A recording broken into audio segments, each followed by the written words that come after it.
Assalamualaikum warahmatullahi wabarakatuh. Kami dari kelompok 14 akan membahas tentang konsep pendidikan anak tunagrahita. Terus apa sih tunagrahita? Sebelum kita bahas ke pendidikan, kita harus tahu dong tunagrahita itu apa. Nah, jadi tunagrahita itu terdiri dari dua kata. Yang pertama tuna berarti merugi, grahita berarti pikiran. Berarti pikiran merugi pikiran gitu kan. Nah, kenapa dikatakan merugi? Mungkin karena kan tunagrahita ini istilah yang digunakan untuk anak-anak yang inteligensinya di bawah rata-rata. Nah, jadi di bawah rata-rata berarti kan sedikit merugi dibandingkan dengan anak yang normal kayak gitu. Ya, seperti itu. Saya juga kurang tahu, tapi kayaknya saya menangkapnya seperti itu. Nah, terus banyak banget nih pendapat pengertian mengenai tunagrahita. Salah satunya itu menurut Kustawan di dalam Sari DKK 2017 mendefinisikan tunagrahita merupakan anak yang memiliki inteligensi yang rendah dan juga ketidakmampuan beradaptasi gitu. Nah, terus apakah cuman seperti itu aja tunagrahita apa cuman inteligensinya rendah? Nah, menurut American Association of Mental Retardation atau AAMR mengemukakan batasan tunagrahita itu anak-anak yang berinteligensi rendah dan juga menunjukkan perilaku maladaptif. Nah, dari perilaku maladaptifnya itu jadi dia tidak bisa beradaptasi dengan lingkungannya gitu. Nah, itu sih. Terus kalau untuk kemampuan intelektual itu kan kayak bisa dites inteligensi banyak dong, kayak yang udah kita pelajarin di materi atau mata kuliah lain udah kita pelajarin. Terus sedangkan kemampuan adaptif ini merujuk kepada kemampuan konseptual, sosial, praktikal yang dipelajari dari kehidupan sehari-hari seperti itu. Sekian aja dari saya. Selanjutnya akan dilanjutkan oleh rekan saya Siti Sarah. Assalamualaikum warahmatullahi wabarakatuh. Assalamualaikum warahmatullahi wabarakatuh. Baiklah, pada kesempatan kali ini saya akan membahas tentang klasifikasi anak tunagrahita berdasarkan skor IQ. Nah, yang pertama klasifikasi yang mild. Rentangan IQ-nya sekitar 55 sampai 70. Dan yang selanjutnya ada moderate. Moderate itu rentangan IQ-nya 40 sampai 55. Nah, yang ketiga ada severe. Severe rentangan IQ-nya ada 25 sampai 40. Nah, yang terakhir ada profound. Profound ini rentangan IQ-nya ada di bawah 25. Nah, selanjutnya saya akan membahas tentang karakteristik tunagrahita. Nah, yang pertama yaitu mild atau ringan. Biasanya anak tunagrahita mereka yang termaksud dididik atau yang bisa dididik. Dan bila dilihat dari segi fisik, mereka tidak menonjol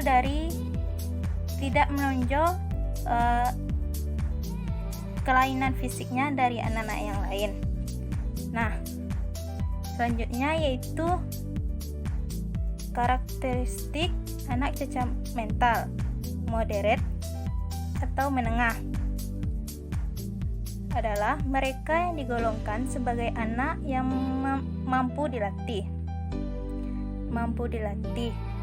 di mana mereka dapat dilatih untuk beberapa keterampilan meskipun sedikit lebih lambat daripada anak pada umumnya. Nah, selanjutnya severe adalah mereka yang memperlihatkan banyak masalah kesulitan. Meskipun di sekolah khusus mereka membutuhkan pelayanan dan pemeliharaan yang terus-menerus. Tidak bisa melakukan sesuatu tanpa bantuan orang lain. Nah, selanjutnya yang terakhir profound. Itu sangat parah. Profound ini anak yang punya problem serius baik fisik maupun intelijensi serta program pendidikan yang mereka jalani. umumnya mereka menunjukkan kerusakan otak dan juga kelainan fisik. Kemampuan berbicara dan berbahasa mereka pun rendah. Tidak dapat berdiri sendiri tanpa bantuan orang lain, memerlukan perawatan medis. Secara fisik, anak cacat mental verbal memiliki kepala yang lebih besar dan tubuhnya sering bergerak-gerak sendiri. Nah, sekian dari saya. Assalamualaikum warahmatullahi wabarakatuh. Assalamualaikum warahmatullahi wabarakatuh. Baiklah, saya Lola Haryanti Pasela akan melanjutkan penjelasan materi dari teman saya sebelumnya,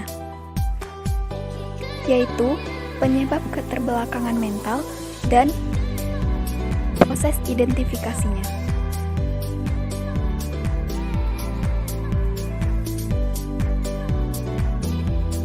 Infeksi biasanya terjadi selama janin masih berada dalam kandungan ibunya.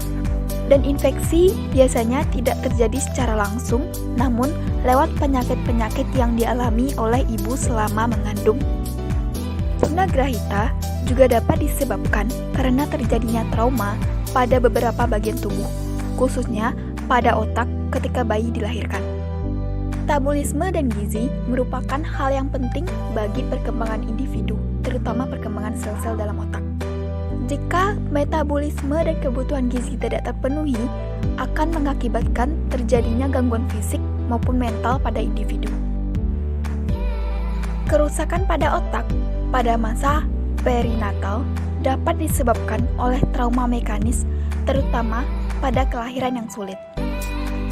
Kelainan dapat juga disebabkan oleh masalah-masalah yang terjadi pada waktu kelahiran atau perinatal. Misalnya, kelahiran yang disertai hipoksia dapat dipastikan bahwa bayi yang dilahirkan menderita kerusakan otak, menderita kejang, nafas yang pendek, dan lainnya.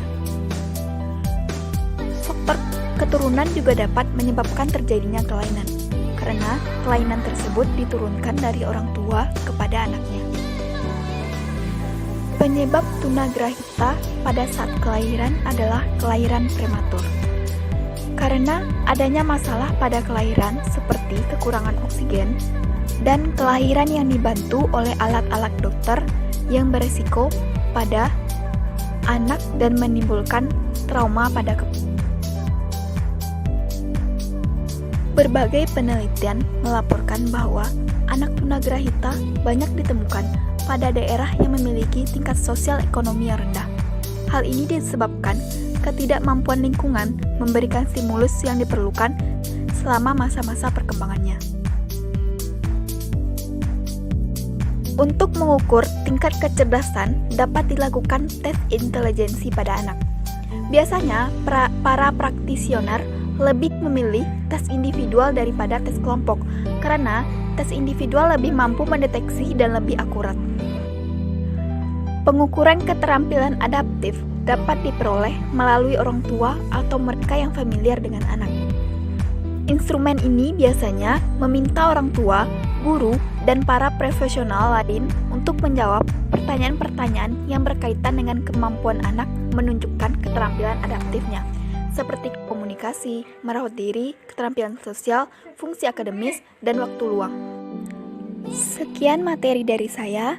Assalamualaikum warahmatullahi wabarakatuh.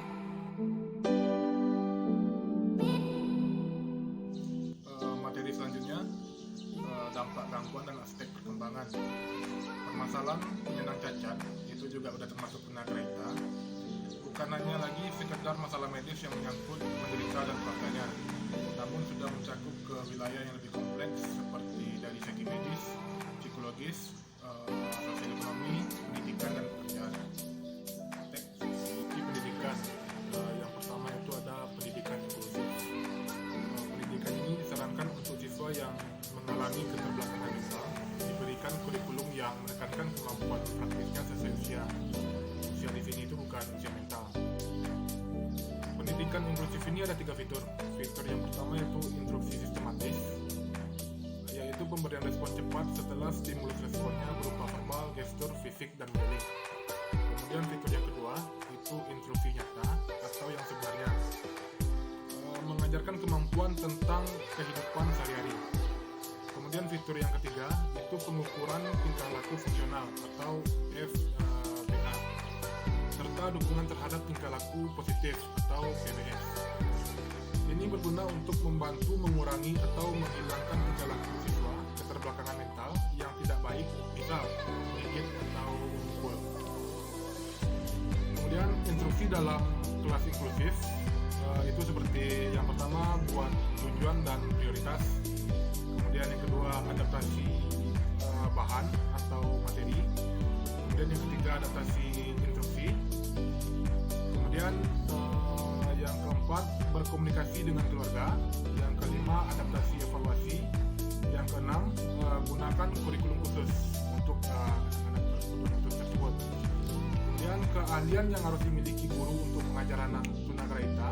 Yang pertama pelajaran yang bersifat konkret.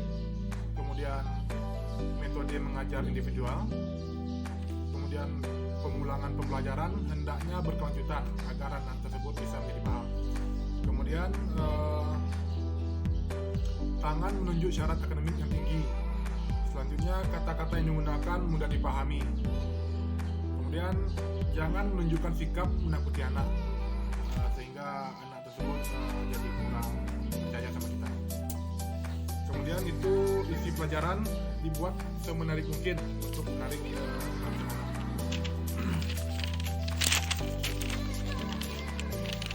Kemudian instruksi yang kedua yaitu strategi penyusunan kurikulum. Strategi penyusunan kurikulum ini ada 3 cara. Yang pertama itu untuk anak tunagrahita ringan, tambah dengan berbagai latihan keterampilan walaupun secara kualitatif kurikulum mirip dengan anak normal. Kemudian yang kedua itu untuk anak tunagrahita tengah, isi kurikulumnya lebih rendah dari anak normal. Ruang lingkup materi ajar tunagrahita sedang sedikit perbedaannya dengan tunagrahita ringan. Kemudian itu yang terakhir tunagrahita berat. Ini diperlukan profesional terapis untuk membantu dalam pembelajaran. Kemudian itu intervensi yang ketiga, upaya penanggulangan. Upaya penanggulangan yang pertama itu ada dari jalur keluarga. Yang pertama lakukan pertemuan dengan orang tua.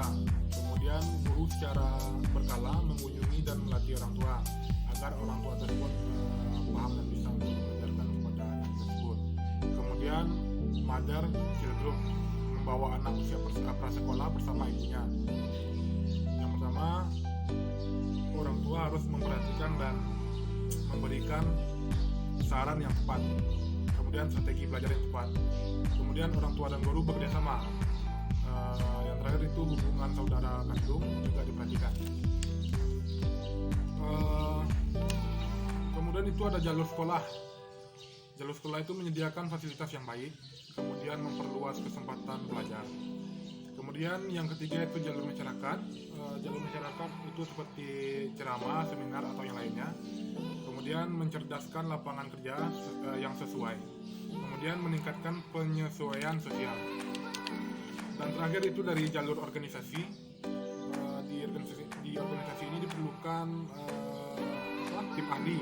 Itu yang pertama. Yang kedua itu perlunya organisasi sosial. Yang ketiga perlu didirikan sistem pendukung keluarga. Kemudian yang terakhir itu pelayanan kesejahteraan sosial kepadanya